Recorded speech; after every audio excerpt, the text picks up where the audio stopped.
Hello, Mr. Fielding. My name is Eddie, and I'm the head of the IT department.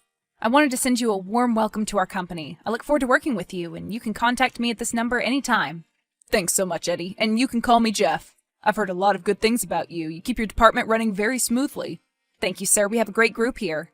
Good to hear. I can't wait to tell you some of my new ideas for the company. Okay, cool. I mean, we're just the IT department. Your new ideas are probably for research and development, or marketing. What do you know about me, Eddie?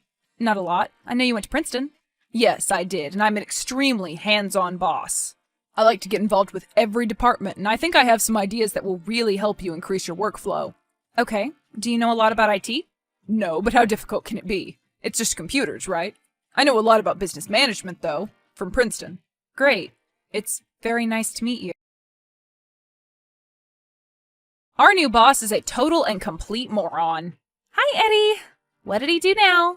He took away our chairs, Tina. He took away our chairs. We're IT people. We already have the worst posture in the world from hunching over our computers for a living. That's why we all have the fancy ergonomic chairs. And he took them. It's been an hour and my spine already hurts. That sucks. Why would he do that? To help with our concentration and productivity.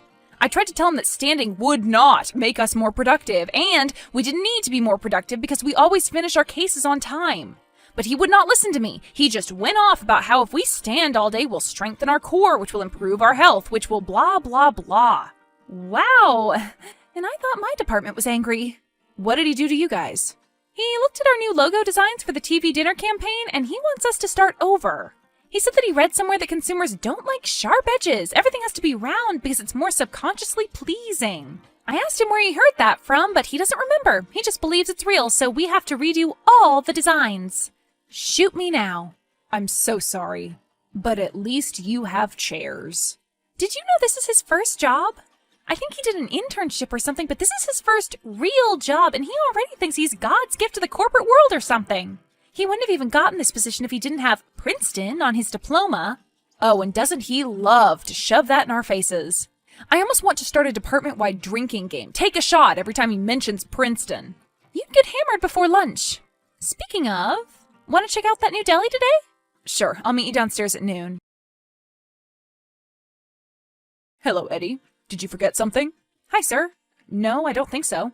I'm actually on lunch now, so if it's an urgent issue you're talking about, call 166 and ask for Kyle.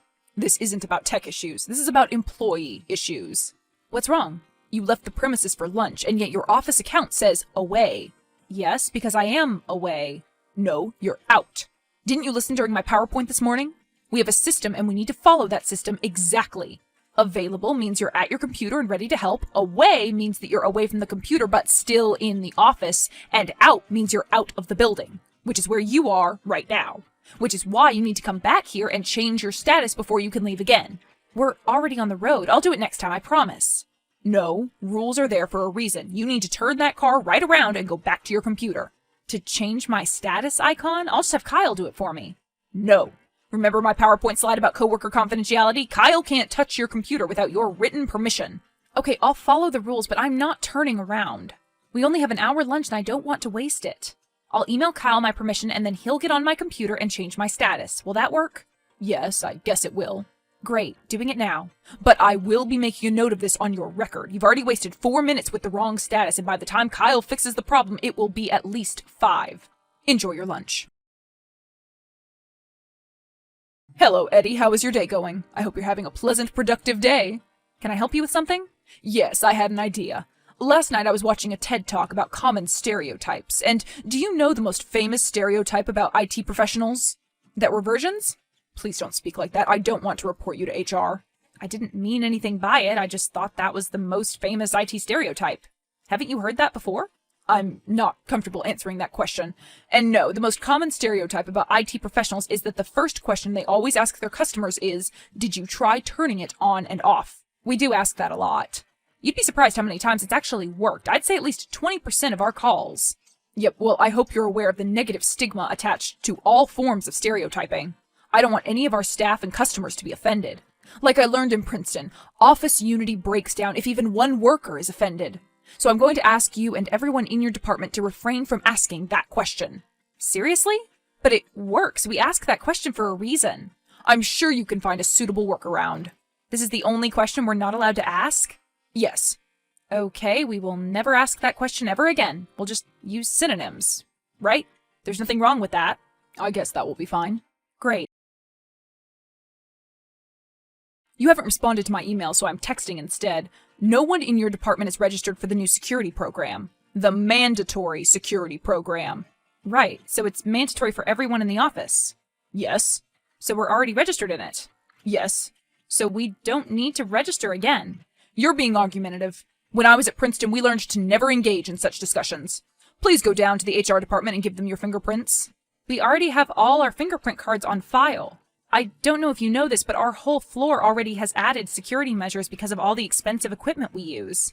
Please go to HR now. It'll just take a few minutes to do your fingerprints again. All right.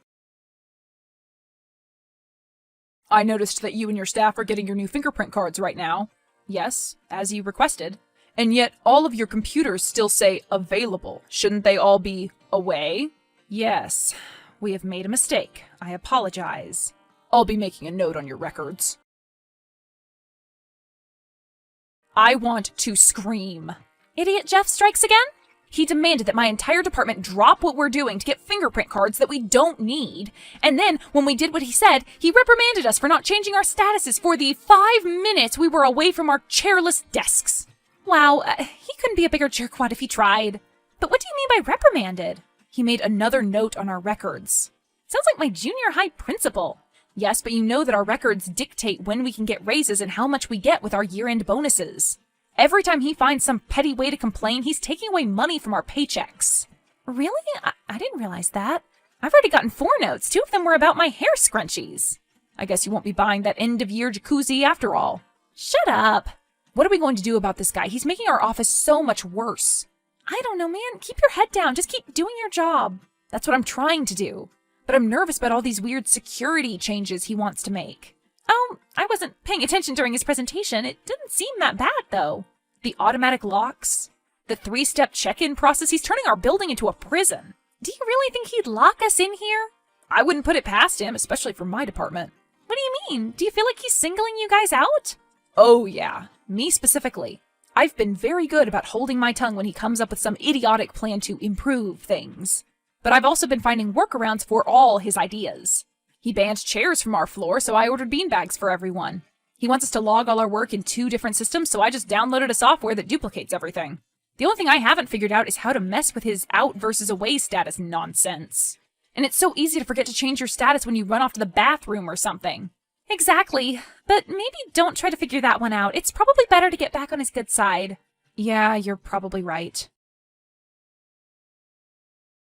A complaint has been raised against your department, and I would like to address it as soon as possible. Okay, shoot. Please don't use that euphemism. It might be construed the wrong way. People could think you're threatening violence. I wasn't. Did you think I was threatening violence? No. Great. Thanks for the feedback. What's the complaint? It seems that several people in your department are taking too many bathroom breaks. This could lead to missed deadlines. Have we missed any deadlines? Not yet, but there is a very real danger that you will if you continue to permit more than 1 bathroom break in a 3-hour period. So, someone from a different department and a different floor is complaining that the IT people are taking too many pee breaks? May I ask who made this complaint? I'm not at liberty to say. Sir, I've read through the employee manual recently, and I know that any officially made complaint must be filed through HR, and that any party mentioned in the complaint may request to see a redacted copy. If you want us to create a new bathroom policy based on this complaint, then I'd like to see it. Never mind. Jeff just tried to mess with me again, and I finally know how to fight back against everything he does. Yeah? Over the weekend, I memorized the employee handbook. If he's going to insist on following all these ridiculous new rules, then I'll just use the rules against him. Cool. I don't really know what you're talking about, but it sounds very clever. He tried to tell us we needed to pee less, basically, but I stopped him. I mean, have you ever met a computer guy that isn't constantly sipping energy drinks? We need our liquids. Still a little confused, but good for you. Thanks. I finally stood my ground, and there's nothing he can do about it. We can't use our floor's bathroom anymore? Hello, Eddie. Do you have a concern? Yes, I have a concern. I just got your email saying that the only bathroom on our floor is now off limits. You can't do that. I'm just following the rules. With our new security measures, we have to limit the number of times we leave company property. And because your bathroom is also accessible to the chiropractor's office on your floor, you can't keep using it. Where are we supposed to pee? Please mind your language, and you can use the same toilets as the rest of us, just one floor up. That's so far away. We're going to waste so much time going up and down, and with the new check-in rules, we have to go through security every time. That's correct. I guess your department will just have to take fewer bathroom breaks. Sorry about that. Hello, sir. I'm sorry to inform you that my fingerprint scan isn't working. I'm locked out of my department. Hello, Eddie. I'm sorry for the inconvenience, but the fingerprint scan should let you back in. Yes, it should do that, and yet I'm still in the hallway.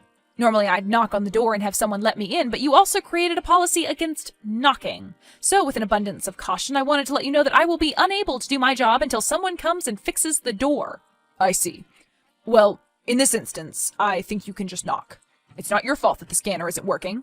But the policy says no knocking. I don't want to break the rules and get another note on my record. Okay, I see what you're doing here and I don't like it. You're challenging my authority. It's not going to work. I'm calling Kyle right now to open that door and he's going to let you in. And if you refuse to enter, I will be forced to reprimand you. Fine, but I hope you realize how much your new rules are hurting this company. I hope you see this as an example of how you've taken things too far. I most certainly have not. In fact, I commend you for following the rules to the letter. However, I will make a note of your insubordinate tone during the above messages. Of course you will. Eddie, you've been at this company for over 10 years and I would hate to see you go. Please remember that I have a board meeting this Friday where I will present all the positive changes I've enacted. And I will make recommendations regarding any employees who do or do not fit into our corporate family. You do not want me to mention you or your department at this meeting. No, I do not. Sorry for my tone. Hello, Eddie. I apologize for messaging you right before the end of the work week, but I need to give you a heads up. Another new rule? No. I just completed my presentation to the board, and they were very happy with the results coming out of your department. Okay, great. However, I've explained to them about the difficulties you and your men have had in regards to company morale. Difficulties? You know what I mean. Attitude issues. So they've requested that you attend a mandatory seminar on Monday. How long? Just a couple hours, but you will need to fill out a 20-page questionnaire beforehand. You want me to spend my weekend filling out a questionnaire? Yes. Me and everyone in IT? No, just you. Okay? And there's nothing I can do to avoid this? No. Honestly, the only reason I requested this was because I knew how helpful it will be for you. You've been bristling against my management style all along, but I'm certain that if you put in a bit more work, you'll turn into a model employee. All I want is for you to understand the importance of following the rules without complaint. Eddie, do you understand the importance? Yes. Email me the questionnaire. It's already been sent. Have a wonderful weekend. Eddie, are you still in the office? Yes, I wanted to finish this stupid questionnaire before I left. 3 pages done so far. Great work. Now, I need your help. Yeah? I'm in the hallway on your floor and the doors won't open for me. Can you let me back into the office? Why are you on our floor? Please, everyone else has gone home and the security guards aren't answering my calls. Why are you on our floor? Because I went for a smoke break, okay? I know it's against the rules, but I was really stressed out after the board meeting and I needed a quick smoke. I didn't realize that my fingerprints wouldn't work down here. Wow, that's a shame. You have to let me in. There's no other way out of here. And you're right there. I can see you through the window. Do you see me waving at you right now? Yes. Wow, you really are close, just on the other side of our door. Unfortunately, I won't be able to help you. But you have to. There's a rule against knocking, but now that you see me, there's no rule about letting me back in. Right, I should let you back in.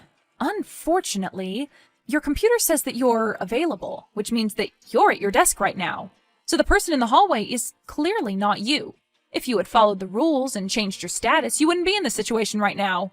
I'm so sorry, the rules are there for a reason. No, let me in! Well, if the weekend security guards don't answer, you can always call 911. They'll send someone to break down the door and let you out. Or call anyone in my department who likes you enough to drive all the way back here and let you out.